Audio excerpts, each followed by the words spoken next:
అంజలి కూడా ఫస్ట్ భర్త కూతురు సెకండ్ భర్త కూతురు చిన్నమ్మాయిని మంచిగా చూసుకొని పెద్దమ్మాయిని మంచిగా చూడకపోవడం, ఆ తర్వాత అనేక సార్లు అబ్యూజ్మెంట్ చేయడం, అట్లకళ్ళతో వార్తలు పెట్టడం, ఇవన్నీ కూడా తరచూ చేసేది అంటూ ఫ్రెండ్స్ అందరు కూడా చెప్తున్నారు.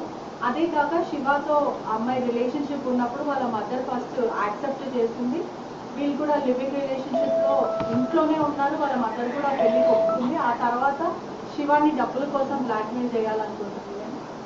అదే మీరు చెప్పిన వాటిలో చాలా విషయాలు నేను కూడా కవర్ చేశాను, దాదాపుగా అవే చెప్పాను. సో మీరు అన్నట్టుగా ఈ అమ్మాయి ఒక 3 సంవత్సరాల క్రితం 7th క్లాస్లో ఉన్నప్పుడు పోలీస్ స్టేషన్కి వచ్చి తల్లి మీదనే కంప్లైంట్ చేసి నేను ఉండను ఈ విడతోటి అని చెప్పేసి హోమ్లో ఉన్న మాట కూడా వాస్తవం, అది కూడా జరిగింది.